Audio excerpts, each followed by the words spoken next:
my name's Bo and this is Peter, and we're here to talk about love and lust in this series.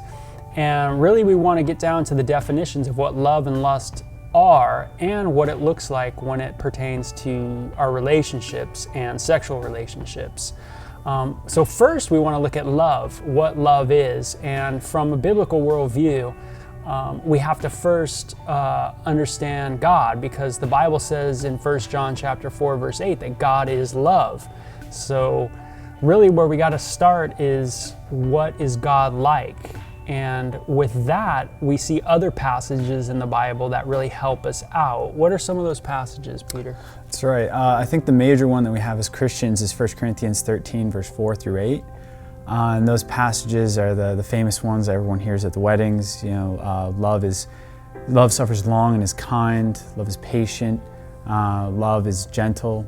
Love doesn't seek its own, doesn't boast, doesn't parade itself. Rejoices in the truth. Rejoices in the truth. Yep. Hopes all things, believes all things, endures all things. Love never fails. That's the famous passage. And what Paul's really doing in that passage is he's just describing God. He's describing the nature and personality of God to us as believers. And he's helping us to understand this concept of what love is. Because part of the problem that we have inside of the world and inside of relationships is no one really knows how to define love. We all think we're acting in love, but sometimes we're not.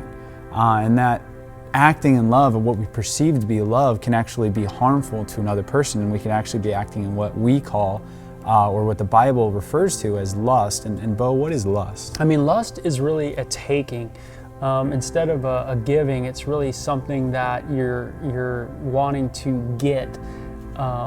Your lust can be like a strong desire for something to where you will do anything to get it.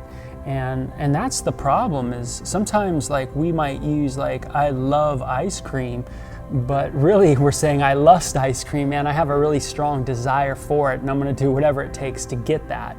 And when you bring that kind of definition into a relationship, that's where it gets tricky, because now you start lusting someone, meaning you want to get something out of them, and you'll do whatever it takes to get that. And it's subtly, what you think to be love really becomes lust in that relationship. Yeah, and absolutely. And I think the major part of the section of 1 Corinthians 13 that really speaks to us is 1 Corinthians 13 verse 5, where love doesn't seek its own. That's the major quality of God that he has. Love is not self-seeking. It's not trying to propagate itself. It's not trying to please itself. It finds its joy and benefit in the betterment of another. And we see the fulfillment of that in the cross, that Christ, although he suffered, although he paid a price, although he paid the ultimate price, he found joy in it, as Hebrews 12 verse 2 tells us, because it was for the betterment of his bride. Lust, on the other hand, it may do good things for people. Lust can be patient sometimes. Lust can be generous sometimes and gentle sometimes. But ultimately, the purpose of lust is self-motivated. Whether it is, I feel lonely, so I want to be satisfied by a spouse, or I may want to have an ego boost, so I do something nice for my wife, but in reality, I'm just really looking for her attention, or for her to give me the thumbs up or to approve of me. Or maybe I do something selfless for her, whether in bed or out of bed, but in reality, the reason why I'm doing it is I'm stocking up the brownie points so I could cash them in later. So all those things, they may from the outset look like love, but in my heart, I'm doing those things to gain something in return, so I am being self-seeking.